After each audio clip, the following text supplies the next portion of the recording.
Shalom. First and foremost, I'd like to give all praises and glory and honor to Yahweh, Bahashem, Yahweh Shai, Bahashem, Akarkadash. Double honors to the elders and apostles of Great Millstone, preaching His word truthfully and sincerely. And shalom to the Akim, scattered through the four corners of the globe, preaching the word truthfully and sincerely. And shalom to the Akim, that be like unto the speckled bird, preaching the word truthfully and sincerely. And I say shalom to your Akim out there. And this is a news article for In the News of December 26, 2022 at 3:33 p.m. Central Standard Time. And this is a news article from ArabNews.com.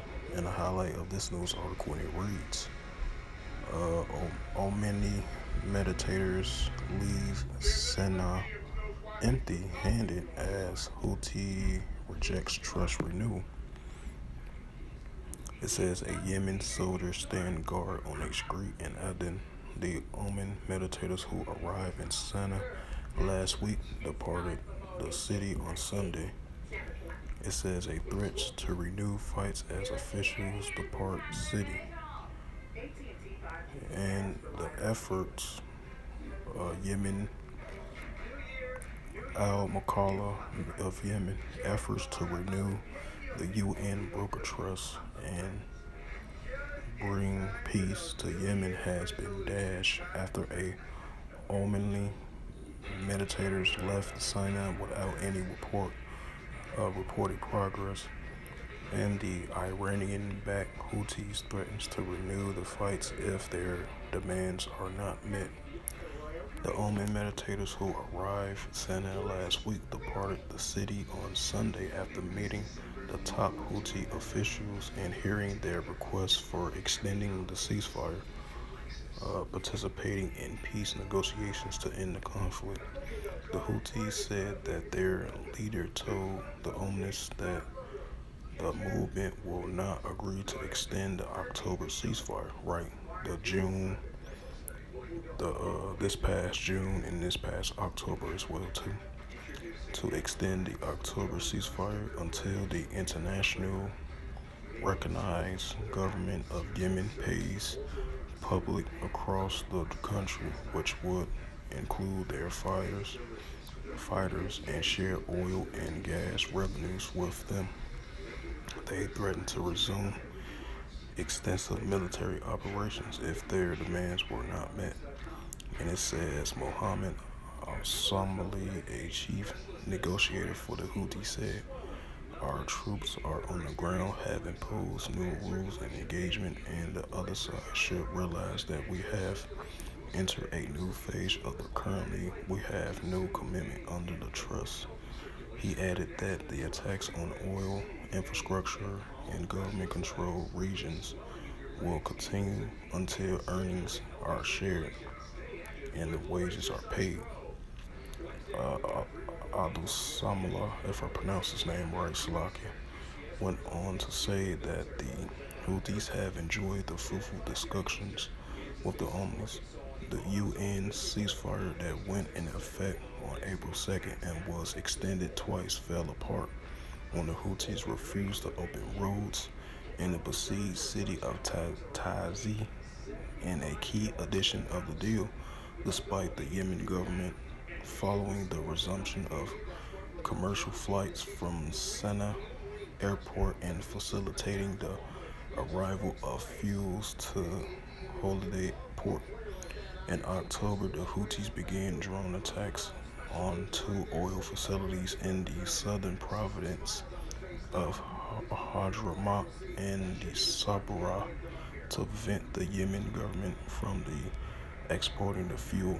As a result of the facilities were shut down and the country's oil shipments were halted. And in response to the Houthi demands, a Yemen government official told the Arab News that the government will only pay salaries based on the 2014 payroll after removing the names of Houthi fighters of those by the military. The official, who requested anonymity, added that even if the government agrees to transfer wages, the Houthis will not pay public employees who have not signed their occupational code of conduct and set of rules and guidelines in the military instructed at the start of the month and which effectively required works to plead from alliance to the Houthis. Nijab Gallup, Under-Secretary at Yemen's Information Ministry and public analyst, told the Arab News the Houthis have ratcheted up their war rhetoric during the Oman delegation's visit to demonstrate that they are in control of the decision to make peace or start war and to prevent anyone from challenging them about the public money they control. He said none of the Houthis claim about wages and earnings in general. They demand that the Yemen government split earnings while refusing to pay public servants and regional under the control. They control enormous earnings that are sufficient to pay all employees. So now you have right here, both sides try to come with an agreement to be able to clear the areas of the roads to import and exporting oil and medical supplies and food supplies for the citizens of Yemen, because Yemen is a war-torn country.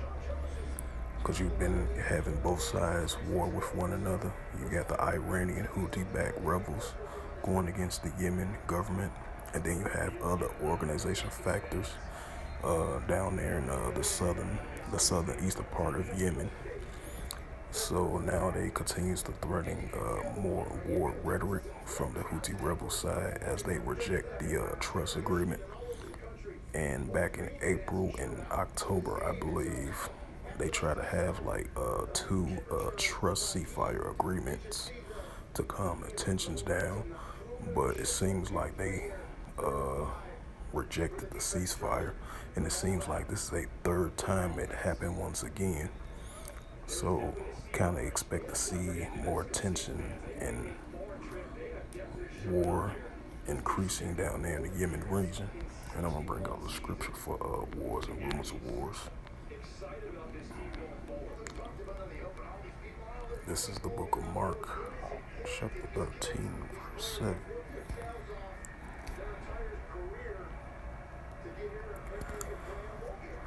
This is the book of Mark, chapter 13, verse 7.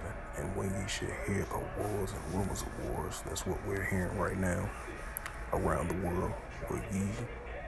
But ye not trouble, for such things must need be, but the end should not be yet.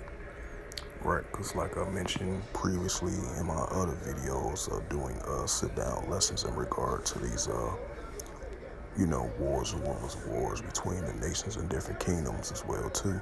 You're gonna have like increasing proxy wars, nations conflicting over territory, gas, oil. I mean, you name it.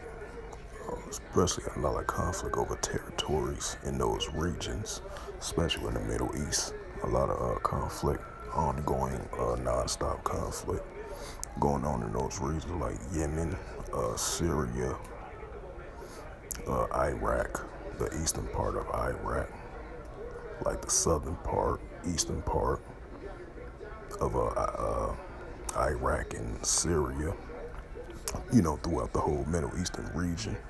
You're seeing these proxy wars, conflicts is going on between these different nations and organizations and factors, and it could be in conflict in many different categories of these nations going to war with one another, It could be an economic sense or territorial conflict sense, oil importing, exporting goods for the citizens, and a lot of citizens have to withdraw and go to different parts in those areas, especially like a war-torn country like Yemen, because there's been a lot of fighting been increasing in that region as well too, especially throughout the whole Middle East.